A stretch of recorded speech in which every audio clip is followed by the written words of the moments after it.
Hello everyone, thank you for inviting me into your homes or onto your screens or wherever you are. My name's Ken Blakely, I'm the pastor of Larbert Baptist Church. You're tuned in to our YouTube channel and this is our thought for the day.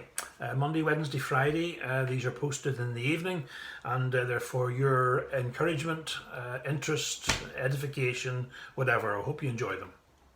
Now, thanks again to Guy who gave us a very insightful talk just last Monday, our last post. This is now Wednesday and I've forgotten the date. Where is the calendar? It is Wednesday the 14th of July. And I thought I would start today on a rather light-hearted note.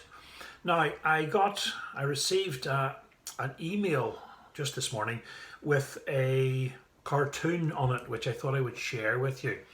You have to understand what the game Hangman is about.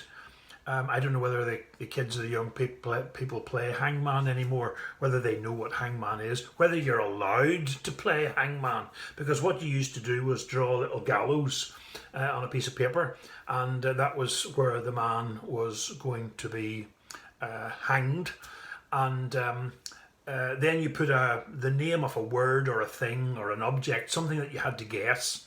And if you guessed the letter right, well, that letter went into the word that you were trying to guess. If you guessed the letter wrong, well then the little hangman began to take shape. You put on his head first of all, and then his body, a little stick man, and then his arm and whatever. And if you hadn't guessed the object, or if you hadn't guessed the word before the drawing of the man was finished, well, you lost the game and the poor little man on the gallows was hanged, as I said. So I hope you get the drift of that. I wasn't able to reproduce the email, so I've just done a little mock-up here on a card. I'm not very artistic, but I hope you get the gist of what I'm trying to say. And if you don't understand the game Hangman, it'll maybe all come back to you when you see the picture. Okay, now, hope you can make this out. There's what I got via email. You can see the little gallows here, and the little man, well, there's been a few guesses, there's been a few words, or a few letters correct, and you can see that the head, the body, and one arm of the little man is there. So there's still a bit of life left in the game.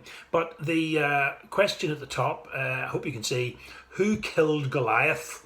Now, whoever is answering or trying to guess has done quite well, and we've got the V and the I and the D. So the idea behind the little cartoon was that the boy who was playing this thought he knew the answer. He's got a clue there, VID. So who killed Goliath? And of course, in the current situation, the wee boy didn't say David, as he should have, but he said COVID.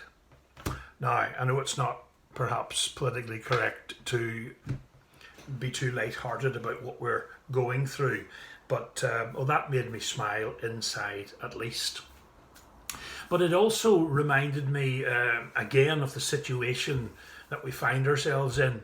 And I was looking through just a notebook I keep. It's more like a jotter, and anytime I come across an interesting thought or an interesting phrase, an interesting saying, somebody says it, or I hear it in a sermon, or I read it in a book, I just jot it down. I'm very bad at this actually, because I go back and I look at these little jottings and I wonder where I got them from, but I just jot whatever I'm interested in down, and I don't think to put a name or a date or a source to it. So I've got a lot of random jottings with nobody to attribute them to. But I do remember this one because it was given to us at a minister's conference. And the guy who was lecturing was telling us that as ministers, we have to avoid the 3 F's. And he had 3 things, all beginning with the letter F, which we as ministers are meant to avoid. So I thought that was good, and I wrote it down, and I've tried to avoid these things over the years. And I'll tell you what the 3 F's are. The first is fatigue, the second is frustration, and the third is fear. Okay, now perfectly applicable to ministers, of course, in their ministry. That's what they've got to avoid. But I also thought, in looking over it again, that it also applies to us generally during this pandemic in particular. We've got to avoid, especially because we're now well over a year into this whole mess, we've got to avoid the three F's. So first of all, we've got to avoid fatigue. Now, when I say fatigue, I mean we've got to avoid falling into the trap of just getting fed up with it all.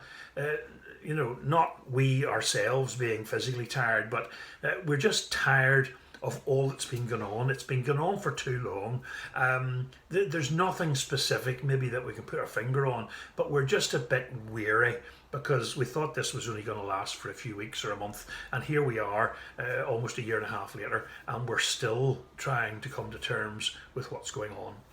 So that induces fatigue, weariness with it all, and we've got to guard against that. Although that's perfectly understandable, we've got to try and guard against that. The other thing is frustration. There's frustration creeping in increasingly because we can't get back to do the things that we want to do. We can't get back to work. We can't get back to normal. We can't go on holidays. We can't do the things we would like to do. And we're getting more and more frustrated. And frustration is not going to help us at all either. So we've got to avoid the fatigue, we've got to avoid the frustration, and perhaps most of all, we've got to avoid the fear. Fear of the virus, which affects us in all sorts of ways. But ultimately it stems from the fear of the virus. We don't want to go out, we don't want to socialise, we don't want to go to places where there's a lot of people, we don't want to go shopping. Why are we in fear of doing all those things? Well, it's not that we're afraid of shopping or going out, that's just that we're afraid of the virus. Fear of the virus. Which I suppose when we extend that and ask what we're really afraid of, well, I suppose we're afraid of getting the virus, we're afraid of getting sick, and of course ultimately we have a fear of dying. And that's a very real fear, which is rather strange among us as Christians because we're not meant to fear death. It is of course a very natural reaction, but when we think about it logically, we are not meant to fear death. Death is just meant to be an entrance, a porch into glory itself, being with the Lord forever and ever. And when we get to heaven, well, we'll wonder why we didn't want to get there sooner. But anyway, that's another story. Coupled with the three F's that we were told to avoid, the fatigue, the frustration, and the fear, I also saw another little saying that was just overleaf from that as I was flicking through my book. And it was a little quotation. Again, I'm sorry, I can't attribute this to anybody. Maybe if you want to Google it, look it up, you may be able to find who said this. I haven't bothered to do that. But I think it was from a book I was reading, and it just says here, I've jotted it down, it's quite simple. If you don't worship, you wither. As a Christian, if you don't worship, you wither. And when we're now a year and a half into the pandemic, we're not able to worship in the way that we would like. Whether we're able to come to church, whether we stay at home and worship online, it doesn't matter. We're not worshiping the way we were used to. So this is a real fear as well. If we don't worship, we will wither. So I put all those together, and I don't want fatigue, I don't want frustration, and I certainly don't want fear to put us off worshipping. So friends, as things are opening up, can I just encourage you to at least get into the mindset that perhaps we will be able to worship fully together without restrictions very, very soon. And I hope that we're not too fatigued or too frustrated or too fearful to do that. If we don't worship, we will wither. So at the moment, try to worship as best you can. Look forward to when we can get back into our churches fully and wonderfully. And please, in the meantime, remember to avoid the 3 F's: fatigue, frustration, and fear. Okay, I think that's about it. I rambled all over the place again there, but yeah, I hope you enjoyed the little cartoon. Wasn't meant to be offensive, but as I said, it made me smile, at least inwardly. Please keep safe, please keep praying, and thank you for listening, and I look forward to you letting me have a little chat to you again soon. Until then, bye for now.